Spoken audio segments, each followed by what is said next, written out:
I mean? You can put a label on a life, put a label on a lifestyle, you know? Put a label on how you wake up every morning and go to bed at night. Today's question is coming in on the topic of the quote butt wink.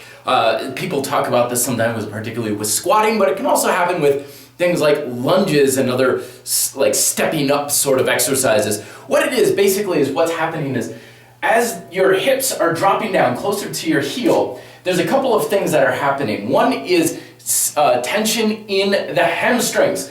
Typically in the bodybuilding world, hamstrings are usually thought of as just acting on the knee, but the majority of your hamstrings actually are about your hip. So if this is your pelvis, your hamstrings kind of connect along this way, and they also cross over the knee, but knee flexion is only a small part of what your hamstrings do. The bulk of it is about hip extension.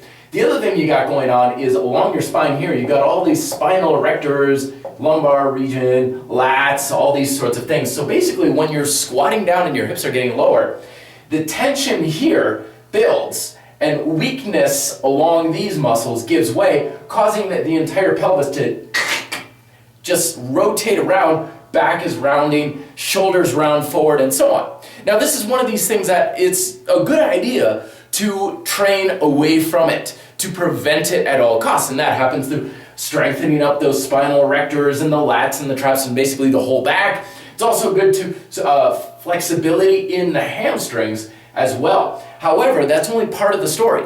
A large reason for the butt wink comes because these hamstrings and your glutes and your gluteus medius and minimus on the side of your hip turn off as you're getting lower in the squat. Happens all the time because we're sitting in a chair all the time. With work and everything, we have effectively trained our muscles to shut off when we are going down lower. So one of the best ways to do this is to use the bodyweight style training. The progressions in convex conditioning are ideal to try and maintain tension along your posterior chain, the entire thing, so that it keeps a slight curve in the lumbar spine and the pelvis stays nice and flat. Also, the other thing too to consider is weight, either in the arms or on the back or anything, can be detrimental because once we lose this curvature in the spine, there's a lot of stress that can go on the lower back, a lot of stress on the hips and everything when we go out of this position. So this is another case for practicing body weight squats as at least part of your routine. Because if you do butt wink, there's no extra stress coming down from an extra weight or not. Questions down below. Till then, be fit, live free.